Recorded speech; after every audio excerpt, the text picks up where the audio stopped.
Disculpad mi voz que estoy con de faringitis. Hoy vamos a ver tres temas, uno breve, pero que siempre trae algunas vueltas, el crecimiento de cavidades.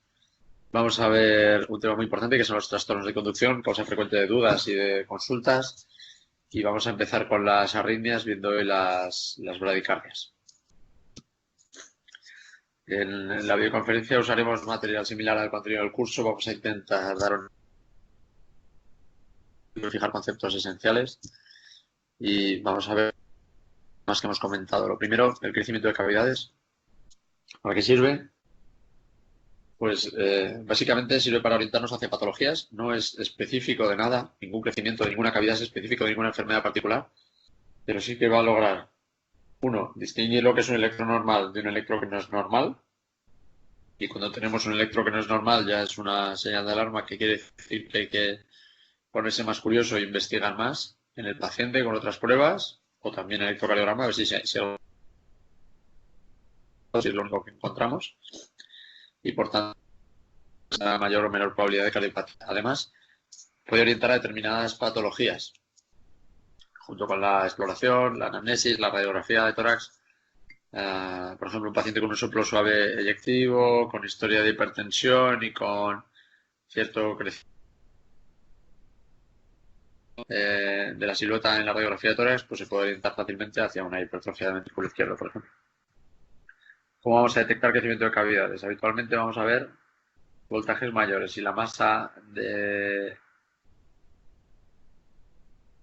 tejido que genera impulso aumenta, pues los voltajes normalmente son más grandes. A veces el crecimiento de cavidades lo que hace es desviaciones de la anatomía normal del corazón, por lo tanto vamos a ver ejes distintos. Entendiendo ejes como los ejes del complejo de la onda P y del segmento PR y el complejo QRS. Y en ventrículos además puede haber alteraciones de la repolarización. Recordemos en un segundito el vector eléctrico principal o dipolo que en el corazón normal va desde el hombro derecho hacia el costado izquierdo. Y estas variaciones orientarán en general o bien hacia la izquierda o bien a la derecha en relación con este eje. Aquí veis que el corazón derecho está abajo y hacia adelante, y el corazón izquierdo está arriba y un poco a la izquierda y atrás. Esto sería la desviación derecha de los ejes en caso de crecimiento derecho y esto sería el crecimiento izquierdo. Empezamos por las aurículas. Las aurículas cuando crecen, pues hay algo de hipertrofia de la pared, pero la pared de la aurícula es tan fina que realmente no genera una hipertrofia marcada, por lo tanto el crecimiento de la amplitud no va a ser grande. Sobre todo hay dilatación y trastornos de la conducción intraauriculares. Eso se verá sobre todo como prolongación de la onda P y del segmento PR. En la aurícula izquierda, la aurícula izquierda está posterior, izquierda, y no tenemos derivaciones en esa zona, por lo tanto va a ser muy difícil el voltaje. ¿Cómo se va a manifestar? Pues si quisiéramos con una derivación posterior o laterales V7, V8, V9, ahí quizás veríamos una onda P de mayor amplitud. En el eje frontal, nada de nada. ¿Qué es lo que vemos entonces? Vemos aplanamiento en el plano frontal porque hay una desviación. Vemos una onda P terminal negativa en V1 porque hay una onda P terminal en V1. La primera parte de la onda P es la aurícula derecha y la segunda parte representa la aurícula izquierda y es negativa porque se aleja de V1, como veis en la flecha. Es un vector negativo, por lo tanto de flexión negativa. Además va a haber trastorno de conducción intraauricular y por lo tanto habrá prolongación del intervalo PR. En resumen, aplanamiento del plano frontal, negativa en la onda P de V1 y prolongación del PR. Aquí veis un crecimiento auricular izquierda. Veis que en el plano frontal en general está más bien aplanada la P, que tiene baja amplitud, y cuando vais a V1 veis que está negativo el componente final y que además está un poquito ensanchado. Es una P alargada, que se llama P mitral. A veces hace esta forma en 3 en AVF como un poquito forma de M. Es una regla mnemotécnica, pero la M de mitral. Así que la mitral está en el lado izquierdo, es crecimiento auricular izquierdo. Ahora vamos con el crecimiento de la aurícula derecha.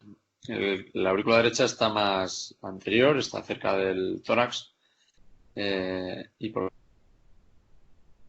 es más fácil ver el aumento de voltaje. ¿Hacia dónde va a crecer la aurícula derecha? El vector eléctrico va a crecer hacia abajo. Lo que vamos a ver es que en las derivaciones inferiores la onda P es de mayor amplitud.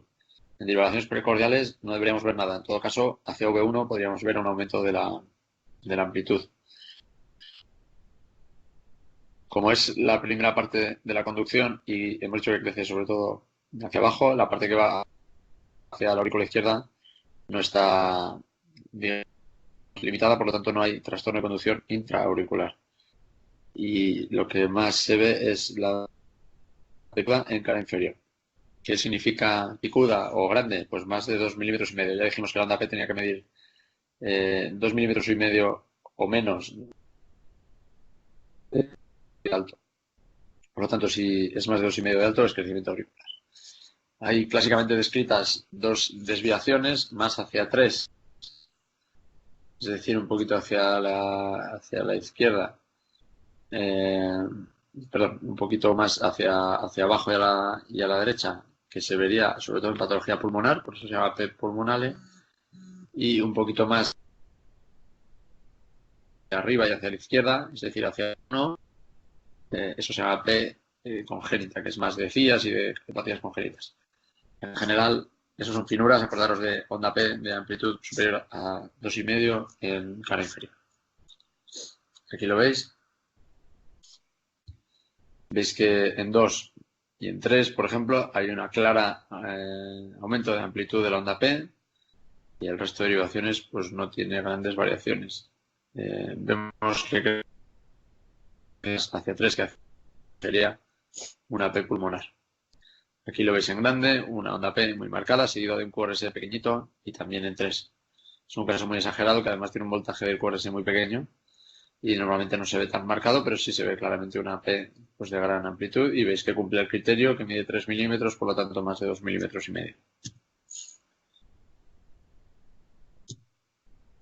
¿Cómo se ve el crecimiento biauricular? Que de ambas aurículas, la suma de las dos cosas. Entonces vamos a ver en P's de gran amplitud, muchas veces con prolongación de la onda P y melladura, y un componente final negativo en V1, o sea que veis primero una onda P que es muy grande en cara inferior y que termina con la deflexión negativa en V1 y que además es ancha y que suele tener una melladura en cara inferior. Vamos ahora con los ventrículos, que son más importantes quizás. Aquí vamos a tener distintas patologías que van a hacer distintas cosas. Habrá patologías que hipertrofien la pared, que la engrosen, habrá patologías que dilaten la cavidad y patologías que hagan trastornos de conducción. Pueden dar varias combinaciones, pero esencialmente las miocardiopatías van hacia hipertrofia en las hipertróficas o a dilatación y adelgazamiento en la dilatada. Estos hallazgos tienen alta sensibilidad. ¿Qué quiere decir? Que si yo veo un electro con hipertrofia, la probabilidad de que haya hipertrofia es muy alta. Pero si yo veo un electro sin hipertrofia, no puedo descartar hipertrofia, porque puede ser que no exista representación en electrosuperficie por la diversidad de razones.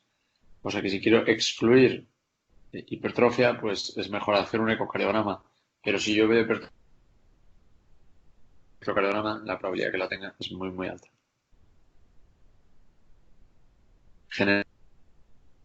Hay dos tipos de patologías, las que hacen sobrecarga de volumen, por ejemplo, insuficiencia aórtica, insuficiencia mitral, miocardiopatía dilatada. Sobre todo hay dilatación de la cavidad, hay algo de hipertrofia excéntrica y típicamente se acompaña de trastorno de conducción por la dilatación. Las sobrecargas de presión, hipertensión, estenosis aórtica, miocardiopatía hipertrófica, sobre todo produce hipertrofia que es concéntrica y alteraciones de la repolarización por la sobrecarga diastólica. En fases muy avanzadas, casi terminales, pueden hacer también dilatación de... ¿Qué vamos a ver en el electro? Vamos a ver aumento de voltajes del QRS, vamos a ver aumento de la duración del QRS y alteraciones de la repolarización con trastornos de conducción. El VI, ¿hacia dónde crece? Hemos dicho que hacia la izquierda, hacia arriba. Y entonces tendremos sobre todo aumento de voltajes en V4, V5, V6, en 1, en AVL. El eje normalmente se desvía un poquito hacia la izquierda, pero puede ser neutro. Y sobre todo va a haber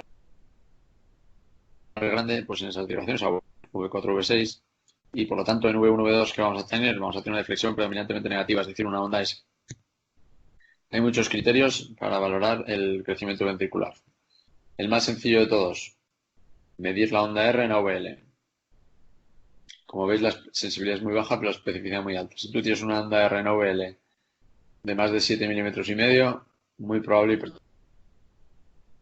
Si mide más de 11, casi 100% de seguridad. ¿Qué otro índice se usa más conocido, quizás por todo el mundo? Pues el de Sokolov. El de Sokolov es medir la onda S en V1 más la onda R en V5 o en V6. Si mide más de 35, muy alta probabilidad de hipertrofia ventricular. Otro índice parecido, que es el de Cornell, que ya se complica un poco porque hay que acordarse de dos cifras, es medir la en OVL y medir la onda S en V3. Si mide más de 20 milímetros en mujeres o 28 milímetros en hombres, es hipertrofia ventricular. Hay otros criterios, pero estos son los más sencillos y conocidos. Vamos a ver aquí en este electrocardiograma si tiene criterios de hipertrofia o no. Si medimos Sokolov, vamos a coger V2 y vamos a medir la S, que mide 25 milímetros, y vamos a medir V6 y medimos la R, y mide 21, por lo tanto son 46, sí tendría criterios de hipertrofia.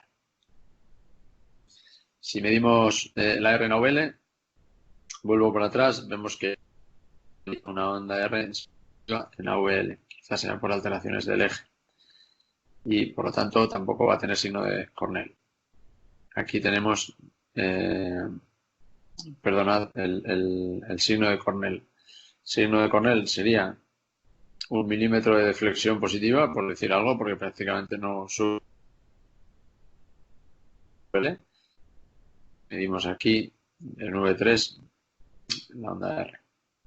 Tendríamos unos 26, 27 milímetros. En principio, si el paciente es un hombre, pues no tendría criterio claro de Cornell positivo, pero si fuera una mujer, pues sí. Es decir, este electro es de un hombre, por lo tanto Cornell no sería positivo, pero si, por ejemplo, si fuera una mujer del electrocardiograma, pues sí podríamos decir que tiene criterios de hipertrofia también por Cornell. Las alteraciones de la repolarización son diversas, pero habitualmente lo que se ve es un descenso del ST en cara inferolateral y a veces hay inversión de la T también, es una inversión simétrica y, perdón, asimétrica. Ves que la pendiente respeta la morfología normal, que es más lenta inicial y más rápida final. La T negativa simétrica es la típica de isquemia. La asimétrica es la que ve de forma física o también hipertrofia. Este paciente es un paciente con una miocardiopatía hipertrófica apical y tiene unas alteraciones de estabilización extremas.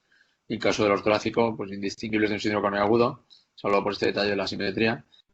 Pero el paciente estable que estudiamos y vemos esto, pues la primera sospecha que yo tendría sería una miocardiopatía hipertrófica apical. Le haríamos un ecocardiograma para confirmar.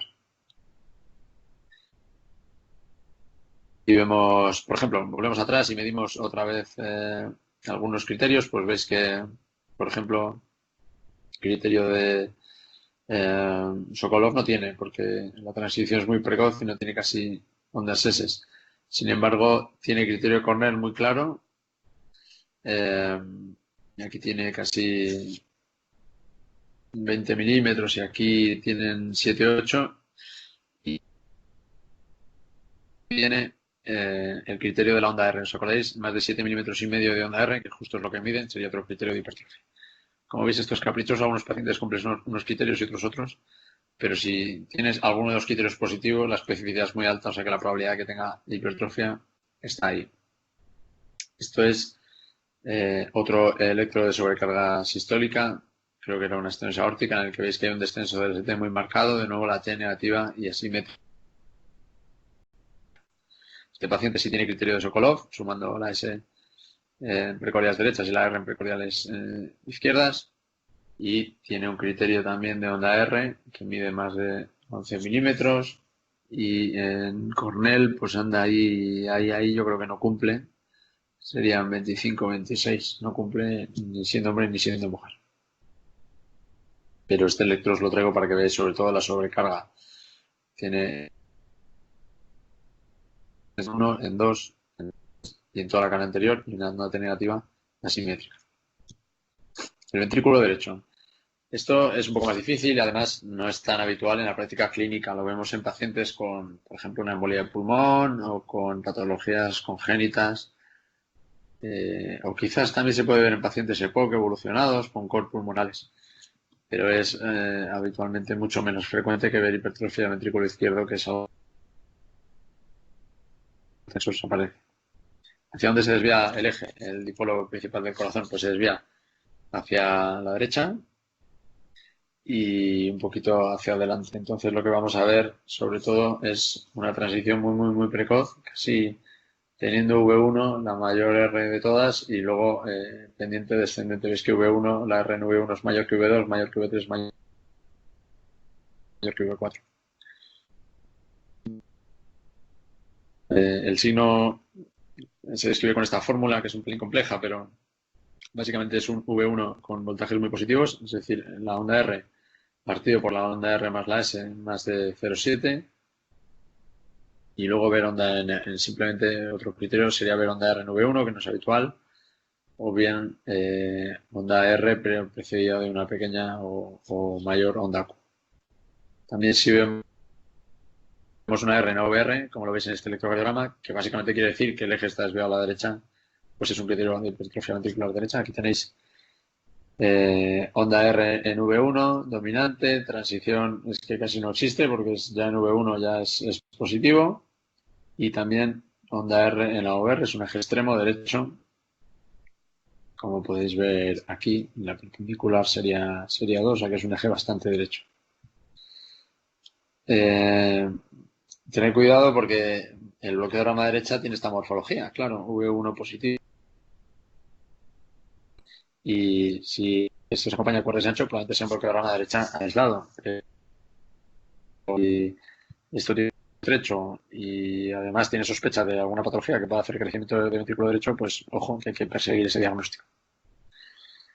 Vamos ahora a cambiar de tercio y vamos a ver los trastornos de conducción. Hay varios tipos de trastornos de conducción. Vamos a empezar por los simples, que se llaman bloqueo de rama.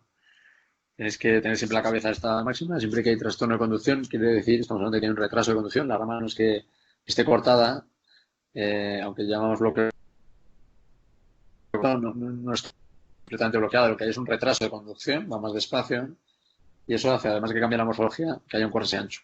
Si no hay correse ancho, no podemos tener bloqueo de rama.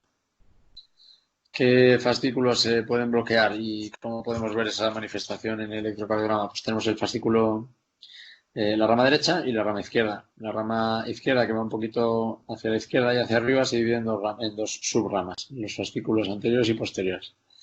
Los fascículos anteriores van más hacia el ápex y por delante, y los fascículos posteriores van más hacia la cara posterior del corazón. La causa es múltiple, la más frecuente degeneración o fibrosis del tejido de conducción, pero lo pueden dar pues todo tipo de cardiopatías. Lo clasificamos por la localización y por la gravedad. La localización por bloqueo a rama derecha, izquierda, en mi bloqueo anterior izquierdo o en mi bloqueo posterior. Por la gravedad los llamamos completos avanzados y son más de 0,12 segundos, es decir, más de 3 cuadraditos de QRS. Menos de 100 sería un QRS normal, estrecho, y entre 100 y 120, pues ahí están los bloqueos incompletos o alteraciones limítrofes. Hay una tercera clasificación que no es tal, pero hay que entender que se pueden comportar de forma distinta, y es que los bloqueos pueden ser fijos o intermitentes. Y esto se ve típicamente cuando hay variaciones de frecuencia. Tú puedes tener, como decía, las ramas no están bloqueadas, sino que están enlentecidas. Si tú vas a un ritmo sinusal a 60, tu rama es capaz de conducir, pero si entras en FA y pasas a 120 de frecuencia, pues tu rama izquierda ya no es capaz de conducir. Entonces generas un bloqueo de rama frecuencia dependiente, es decir, a frecuencias bajas, QRS estrecho, morfología normal, a frecuencias altas, bloqueo de rama izquierda, QRS ancho, con la consiguiente dificultad diagnóstica, dudas sobre taquicardia ventricular, etcétera, etcétera. ¿Qué problema causa el bloqueo de rama? Pues causa sincronía mecánica, es decir, que el ventrículo no se contrae de forma homogénea y es menos eficaz. Y luego, pues cuando hay bloqueos avanzados o múltiples, pues hay riesgo de bloqueo completo de la conducción AV y síncopes o incluso parada cardíaca. Además, lo del bloqueo de rama genera muchas preocupaciones en los médicos, tanto por el diagnóstico electrocardiográfico como en los contextos de arritmias supraventriculares o dolor torácico. Dolor torácico con bloqueo de rama hay dificultades para diagnosticar la cardiopatía isquémica. Taquicardia con bloqueo de rama, dudas sobre si es una taquicardia ventricular. Por eso es muy importante aprender estos conceptos que no son difíciles porque son patrones muy claros. Vamos adelante. Bloqueo de rama derecha. Grabada esta morfología, la despolarización es secuencial, empezando en el ventrículo izquierdo y luego en el ventrículo derecho. Por eso, ¿qué ocurre? Pues que en V1 hay una deflexión terminal positiva muy marcada. Es toda la masa del ventrículo izquierdo que se está despolarizando al final, en vez de al principio. Y eso lo llamamos R', RS, R'.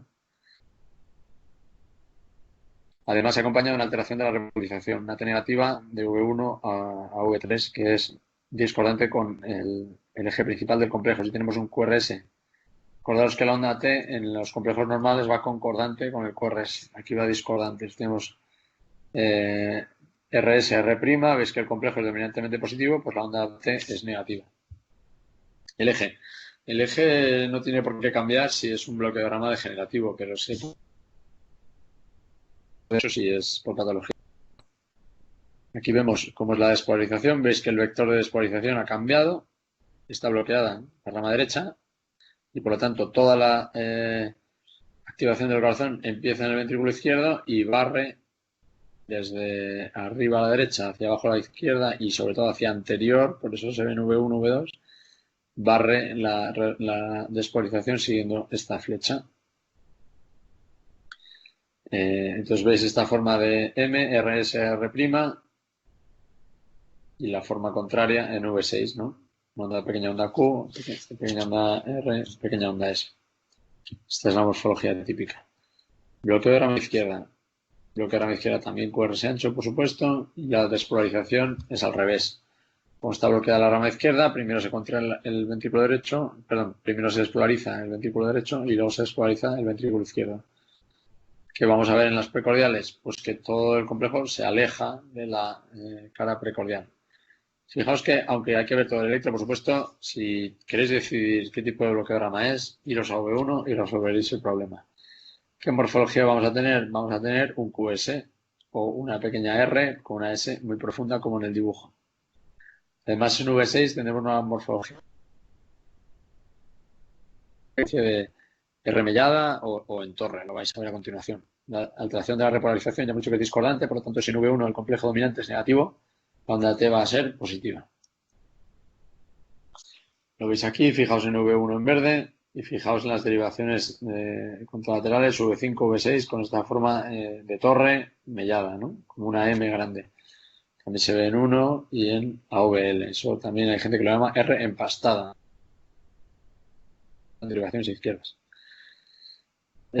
¿Cómo se ve en el dibujo? El dibujo de izquierda, pues he borrado la rama izquierda, se despolariza la rama derecha y el vector va en dirección opuesta. Veis que el vector es completamente opuesto al otro. Aquí está V1, por lo tanto se aleja de V1, por lo tanto complejo negativo.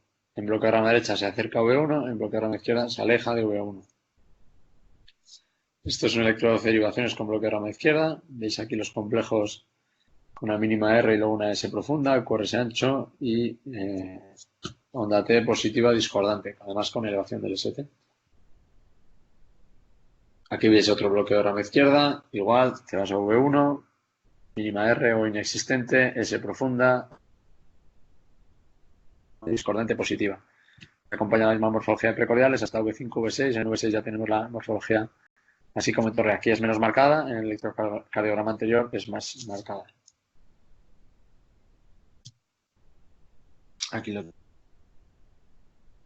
grabando bien. Esto es un patrón típico del bloqueo de rama izquierda, muy importante para distinguirlo, sobre todo en situaciones agudas, arritmias, isquemia. Esto hace que el electro sea poco interpretable, por ejemplo, en caso del dolor torácico, y haya que fiarse de otros síntomas y en caso de duda, pues manejarlo como un infarto con elevación de ST y en caso de taquicardias pues sospechar alta probabilidad de taquicardia supraventricular porque la morfología es muy típica del bloqueo de rama izquierda. De nuevo, repasando, ¿cómo sabemos si es bloqueo de rama izquierda o derecha? Miramos en V1, ese es el V1 normal. Si vemos un RSR', es bloqueo de rama derecha. Si vemos un QS o RS, será en bloqueo de rama izquierda. Si queremos mirarlo por la T va a ser negativa y discordante en bloqueo de rama derecha, la T va a ser positiva discordante en bloqueo de rama izquierda. Los semibloqueos se producen por un trastorno de conducción exclusivo de una de las dos ramas, bien la rama posterior, bien la rama anterior. En azul está el fascículo anterior, que también es superior, y en rojo el fascículo posterior, que también es inferior. Aquí veis que los dos fascículos son complementarios. Imaginaos esto de forma tridimensional. En rojo está el fascículo anterior y en naranja el fascículo posterior y los dos se suman. De manera que el estímulo, si no entra por un lado, va a entrar por el otro. Por lo tanto, en general va a ir por zonas de tejido de conducción específico y eso lo que significa es que el QRS se va a ensanchar menos. ¿De acuerdo? Vamos a tener QRS un poco límites entre 100 y 120. ¿Cómo se ven los electros de mi bloqueo anterior y posterior? Son básicamente variaciones del eje. La regla mnemotécnica sería PNN da pena, es decir, positivo, negativo, negativo, da igual en OVR positivo y negativo, y en el bloqueo posterior sería contrario. Significa a nivel de anatomía, pues básicamente que hay un eje izquierdo. En el bloqueo posterior habrá un eje derecho. Vamos a ver ahora, bueno, esto es lo que os comentaba, el eje izquierdo, y también es verdad que se suele ver una S en V5 y V6. En el bloqueo posterior izquierdo, la regla mnemotécnica al revés. Negativo, positivo, positivo, negativo, positivo. Es un eje que tiende a la derecha y se suele asociar con bloqueo de rama derecha, pero no siempre. Lo más específico quizás, que es negativo en derivación 1, que no suele ser negativo, pero lo que está queriendo decir eso es que es un eje derecho. En mi bloqueo posterior izquierdo, eje derecho. En mi bloqueo anterior izquierdo, eje izquierdo, ¿de acuerdo? Ahora vamos a ver trastornos complejos o combinaciones.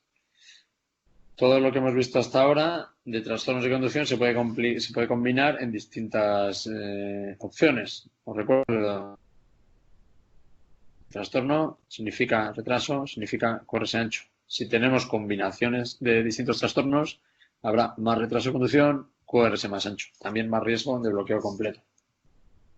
¿Qué combinaciones son más típicas? Pues es más típico el bloqueo bifascicular, es decir, dos fascículos afectados, por ejemplo, rama derecha más semibloqueo anterior izquierda, rama derecha más semibloqueo posterior izquierda, o bloqueo de rama izquierda completo. El bloqueo de rama izquierda completo, al estar compuesto por dos fascículos, se lo llama bloqueo. Luego está el mal llamado bloqueo trifascicular. Entre medias puede haber una opción también que sea el bloqueo monofascicular con PR largo. Es decir, rama derecha y en el bloqueo anterior izquierdo tengo PR largo. Recordad que el PR representa un montón de circunstancias de la despoblación del nodo sinusal, pero aquí lo que está representando es un trastorno de conducción en el propio nodo AV. ¿De acuerdo? Por eso lo estamos tratando en los trastornos de conducción. Si aparece PR largo, habrá tres combinaciones: el bloqueo monofascicular más PR largo, el bloqueo bifascicular más PR largo. Y esto es lo que se denomina así y no trifascicular. Es decir, si yo tengo un bloqueo de rama izquierda y un PR largo, lo tengo que llamar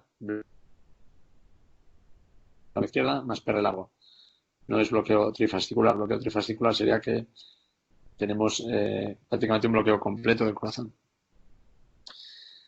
Como el bloqueo completo del corazón o trifascicular, es decir, bloqueo de rama derecha, bloqueo de rama izquierda, significaría que no hay conducción AV salvo los escapes que puedan aparecer y eso es una urgencia. No lo vemos normalmente en electrocardiogramas de superficie. Pero hay circunstancia que nos debe hacer abrir mucho los ojos y tener alerta, que serían los bloqueos intermitentes o alternantes. Es decir, si yo veo que el mismo paciente tiene un bloqueo de rama derecha y en otro electrocardiograma diferente veo que tiene bloqueo de rama izquierda, es un paciente de alto riesgo de bloqueo B completo. ¿Por qué? Porque quiere decir que de forma alternativa están fallando una rama o la otra. La zona de conducción, esto es un riesgo muy alto de bloqueo completo y es una indicación de poner los bloqueos de rama dependientes de frecuencia que sean más peligrosos, pero son intermitentes, pero los hemos metido aquí. Normalmente los bloqueos de rama dependientes de frecuencia son más seguros porque a bajas frecuencias conduce bien, a altas frecuencias no conduce. Eso quiere decir un trastorno de conducción más incidente. Pero si hay un bloqueo de rama alternante, rama derecha y rama izquierda, o rama derecha y hemibloqueo anterior izquierdo, pues significa ya un bloqueo de rama avanzado. Aquí vemos ejemplos. Esto es un bloqueo de rama derecha, no hay duda. Vemos V1 y vemos que es una onda R positiva clara con T negativa discordante. Veo el eje y veo que mal, que es un eje izquierdo. Recuerda que en el bloqueo de rama derecha el eje era neutro o derecho. Y aquí tenemos claramente un eje izquierdo. Positivo, negativo, negativo. Da igual, positivo, negativo. Esto es un bloqueo de rama derecha más mi bloqueo anterior izquierdo. Inmediatamente voy a ver el PR y veo que es un PR normal y ya me tranquilizo. Es un bloqueo bifascicular con PR normal. Aquí vemos un bloqueo muy avanzado. Primero miramos V1. V1 vemos que tiene morfología RSR', por lo tanto, bloqueo de rama derecha. Luego me voy a ver el eje. El eje es derecho. Vemos que sigue la regla mnemotécnica negativo, positivo, positivo. Da igual, negativo, positivo. O sea que ya tengo bloqueo de rama derecha en mi bloqueo posterior, bloqueo bifascicular. Y me voy a ver el PR. Mido el PR y veo que mide más de 200. Por lo tanto, es bloqueo de rama derecha más PR largo. Como os decía, cuanta más trastorno de conducción, más anchura del QRS lo veis aquí, ¿no? Por ejemplo, en V2 que pues 160 milisegundos. Este es un bloqueo bifascicular con PR largo, muy alto riesgo de progresión a bloqueo B completo. A ver, este paciente ya hayamos puesto un marcapasos. Seguimos con bradicardias, cambiamos de tema. Las bradicardias se definen de forma genérica como frecuencias por debajo de 60. Lo más frecuente que podemos encontrar es disfunción sinusal, es decir, pacientes mayores en los que el nodo sinusal y dispara con frecuencias mucho más lentas. La disfunción sinusal tiene muchas manifestaciones. Lo más frecuente, frecuencias lentas, pero tiene todo tipo de opciones. No vamos a ver todas con detalle, pero sabed que puede haber simplemente bradicardia sinusal, puede haber pausas o paradas sinusales, de igual manera que hay bloqueos del nodo AV, pues puede haber bloqueos sinusales. No se ve esto en el electrocardiograma de superficie, salvo como test que faltan. Y es verdad que podemos diagnosticar las paradas sinusales, pero no las podemos distinguir de bloqueos de salida o de otras patologías, salvo a niveles muy, muy avanzados y sobre todo con el estudio electrofisiológico. No lo vamos a ver aquí. Vamos a ver la manifestación superficial, que sería frecuencias bajas. El punto 4 es importante, se llama incompetencia cronotrópica. Quiere decir que el paciente tiene una frecuencia normal en reposo, pero no es capaz de incrementarla de forma fisiológica. Todos, cuando hacemos ejercicio, subimos nuestra frecuencia cardíaca. Y esto es una causa no infrecuente de síntomas.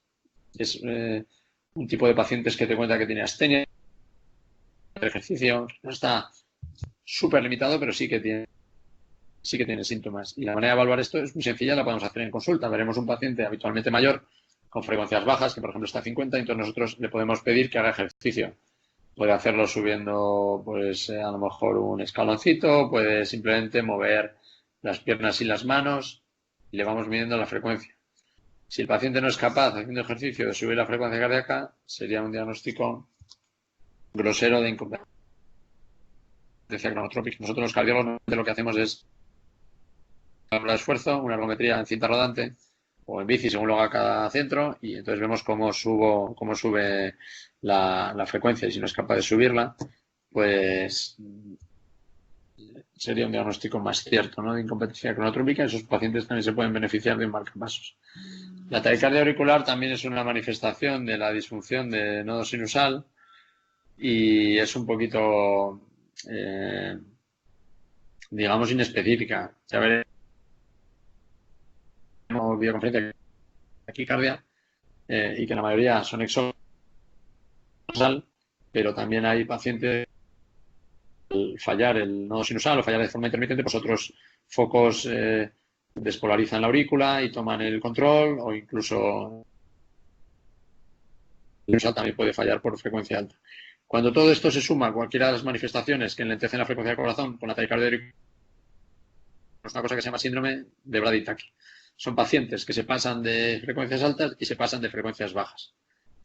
Y estos pacientes son muy difíciles de manejar. Los vemos sobre todo en contexto de pacientes con fibrilación auricular y enfermedad del nodo sinusal, que les ponemos fármacos para controlar la FA y entonces se quedan lentos y nos hacen bradicardias. Entonces les quitamos los fármacos y nos hacen taquicardias. ¿Cómo resolvemos esto? Terminamos poniendo un marcapasos para controlar las frecuencias bajas y entonces puedes poner fármacos y controlar. Parece que en realidad es el manejo clínico más habitual del síndrome de bradicardia o taquicardia. ¿Cómo diagnosticamos de forma FETEN esta patología? Por la disfunción del nodo sinusal depende mucho de la sintomatología, es decir, si produce disnea, dificultad para hacer esfuerzos, etcétera. No suele, porque no suele haber, pero si produce disnea con ayuda de la edad, es decir, pacientes jóvenes con frecuencias bajas, pues probablemente simplemente sea hipertonía vagal, pero un paciente de 80 años con frecuencias bajas, pues seguramente sea disfunción del nodo sinusal. Y luego está la cronología. La cronología va con el ritmo circadiano. Por ejemplo, si vemos un Holter, tenemos que muchos pacientes por la noche pues tienen bradicardias extremas de 35, 40 latidos, 30. Hay bloqueos AV también, pero eso es por hipertonía vagal también. Lo que hay que ver es si estas frecuencias bajas o la incompetencia cronotropa se da por el día con el paciente activo o se da por la noche con el paciente dormido, por ejemplo. Esto es un electro de bradicardia sinusal convencional. Vemos que la frecuencia es lenta, que está en torno a 50-60. Vemos que QRS es el trastorno de conducción. Buscamos la onda P. La onda P está dispositiva en carencia de la QRS y el PR no está prolongado. No hay ningún tipo de bloqueo AV ni el trastorno de conducción. Simplemente el corazón va lento. ¿Cuándo le damos relevancia? Pues sobre todo cuando es diurna, con paciente activo, en personas mayores y la frecuencia baja sobre todo de 40 y, como os he explicado antes, valorando la activación de la frecuencia en ejercicio. ¿Cómo se vería una pausa parada sinusal? Eso lo vemos en el electrocardiograma de superficie como una P que simplemente... Aquí vemos P, QRS y de repente no hay P. Hay un silencio y vuelve a aparecer la P. Medimos la pausa y vemos que la pausa es múltiplo de las anteriores. Es decir, aquí ha habido 4 ondas P que no han salido de nodo sinusal. ¿Hasta cuánto aceptamos como normal? Pues en principio hasta 3 segundos, completamente normal que haya pausas sinusales, y que hasta 6 segundos no haríamos la indicación de poner un marcapasos. Aunque asuste mucho ver esto, en realidad el riesgo de asistolia es tremendamente bajo, porque no está afectado todos los niveles por debajo del nodo sinusal y es frecuente que aparezcan escapes pues antes o después. De hecho, estos pacientes no suelen hacer ni síncopes, aunque llame la atención. A veces te cuentan un mareíto o una cosa parecida, pero no suele una situación de riesgo. Para terminar, el bloqueo AV, ¿no? El famoso bloqueo AV o auriculoventricular, que se da dentro del nodo auriculoventricular y que puede dar todo tipo de manifestaciones en función de la gravedad. Puede dar simplemente disnea por frecuencias bajas, puede dar mareos cuando son bloqueos paroxísticos, cuando son más prolongados produce síncopes y puede ser una causa de muerte súbita. Bloqueo AV completo prolongado, puede haber una parada cardíaca y puede morirse el paciente. Representan el 50% de los implantes de marcapasos y lo más frecuente es que sea degenerativo, es decir, que lo vamos a ver en pacientes muy, muy mayores. Hay algunas enfermedades específicas que lo pueden causar, sobre todo pues enfermedades infiltrativas que infiltran el tejido de conducción, algunas neuromusculares, existe también el bloqueo V congénito, pero lo más habitual son pacientes mayores, por encima de 75-80 años. Puede ser una urgencia vital. Vamos a ver el bloqueo V de primer grado. Esto está en todos los manuales, pero lo voy a intentar explicar lo más claro posible para que no haya dudas. La primera norma, cuando vemos o estamos estudiando los bloqueos AV, es ver si las ondas P conducen o no conducen. Si todas las ondas conducen, el bloqueo AV es de primer grado. Aquí vemos un electro, una tira de ritmo en el que todas las P se siguen de un QRS, o dicho al resto, los QRS están precedidos de una onda P. ¿Qué significa que haya un bloqueo V de primer grado? Que el intervalo PR esté prolongado, es decir, más de 200 milisegundos en general, y de forma práctica en ancianos pues lo remarcamos cuando está por encima de 6 cuadrados, de 240 milisegundos. ¿Por qué es esto? Pues porque de forma fisiológica todas las mayores van ensanchando el segmento PR. Causas, pues puede haber trastornos en la conducción intraauricular, puede haber trastornos en el propio nodo V o también por debajo en la conducción HV. Recordad que el segmento PR, el intervalo PR representa una gran cantidad de sucesos eléctricos en el corazón, lo vimos en la primera clase. Por definición son asintomáticos. Que no te diga nadie que se síncopes, eso no lo está causando el bloqueo V. Un paciente tiene bloqueo síncopes, hay que estudiarle más porque seguramente tenga debajo otra patología o un bloqueo V más avanzado. Ojo que el PR puede ser variable, sobre todo en algún tipo de arritmias, pues igual que la arritmia respiratoria puede hacer RRs variables, pues el segmento PR también puede ser variable, o sea que no es 100% fijo, pero todas las ondas P conducen, los valores estarán prolongados. Esas son las normas básicas. Y luego es muy habitual hacerlo de forma nocturna. Ahora pasamos al bloqueo V de segundo grado. La regla principal del bloqueo V de segundo grado es que algunas P no conducen.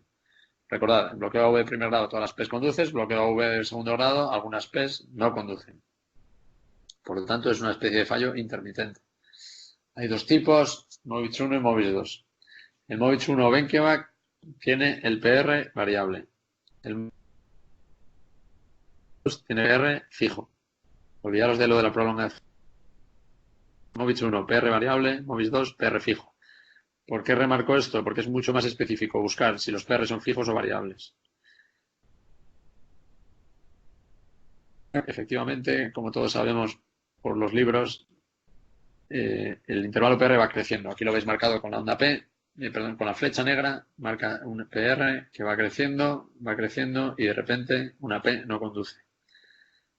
Sin embargo, en el Movitz 2 tienes un PR que aquí lo hemos pintado con la raya horizontal, que es fijo y que de repente una P no conduce y luego el PR es fijo.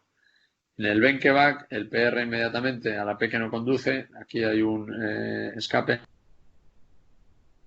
pues tiene PR corto, pero creo que la gente se hace en general muchos líos con lo de la prolongación del PR, porque a veces se ve mal la onda P, a veces el aumento es sutil, pero si os acordáis de mirar es variable o es fijo, no vais a fallar. PR variable antes y después de la onda P bloqueada, Movitz 1. PR fijo antes y después de la P bloqueada es un Movitz 2. ¿De acuerdo? Hemos visto el bloqueo V de primer grado, que todas las P conducen y el PR está prolongado. Habitualmente regular, pero puede haber variaciones. Bloqueo V de segundo grado, algunas P no conducen. Puedes tener PR variable, que es el Movitz 1, que es el Movitz 2. El Movitz 2 es un más avanzado, más bajo en el sistema de conducción y por lo tanto más peligroso. Bloqueo 2.1. Bloqueo 2.1 se da cuando vemos una tira de ritmo como esta, en la que hay una P bloqueada, una P conducida, una P bloqueada, una P conducida. Veis una P bloqueada, una QRS, onda T y una P bloqueada. Y esto se repite. Cuando tenemos este patrón no podemos distinguir el bloqueo V de primer grado o el Movitz 1 o el Movitz 2. No podemos distinguirlo. Porque no podemos decir si el PR es variable o no es variable. Solo vemos un PR que es el de antes del bloqueo. En principio, ¿cómo se manejan? El tipo 1 se maneja de forma similar al bloqueo V de primer grado. El tipo 2 es intraventricular, está en la zona del GIS menos probable, de origen farmacológico vagal. Tenemos un umbral mucho más bajo de implante de marcapasos para el tipo 2. ¿Cómo podemos diagnosticar o distinguir el tipo 1 del tipo 2 en el bloqueo 2.1? Pues se pueden hacer registros largos, que al final acabará habiendo alguna variabilidad en los PRs, es decir, que en vez de tener este patrón 2.1, pues que haya un patrón que algunas P. O podemos hacer un estudio electrológico para medir el H y el HV y ver si el conducción es más alto o más bajo. También hay gente que dice que se puede poner atropina, pero no es algo que hagamos en la práctica clínica. Bloqueo V de tercer grado. Cuando estamos en un bloqueo V de tercer grado no hay que conduzca. ¿De acuerdo? Bloqueo V de primer grado, todas las P's conducen. Bloqueo de segundo grado, algunas P's no conducen. Bloqueo de tercer grado, ninguna P conduce. ¿Qué solemos ver? Solemos ver o bien una parada cardíaca y solo hay ondas P's, es una sistolia, pues es un ritmo de parada, una situación de vemos QRS. Esos QRS, por definición, van a ser escapes ventriculares. Pueden ser nodales, como es el ejemplo de arriba, que serían QRS, o pueden ser escapes más bajos del GIS-Purkinje. Cuanto más ancho es el escape, más peligroso es el bloqueo, porque quiere decir que es un escape muy, muy, muy bajo y son escapes más inestables. Cuando tenemos un bloqueo V completo muy estrechito, quiere decir que es alto y es el electrocardiograma de arriba, veis ondas P's y veis QRS. Pero si os fijáis, hay distinto número de onda P que QRS. Empezando por la primera P que vemos, hay P, QRS, ahí podríamos pensar si conduce o no conduce, pero inmediatamente vemos la onda T y en la onda T vemos que hay una muesca, y hay una onda P escondida. Luego, la tercera onda P que vemos está pegadita al QRS, que tenga un PR tan corto. Esa P no es conducida. Luego vemos otra P que claramente no es conducida. Y QRS que está mellado, hay una P escondida.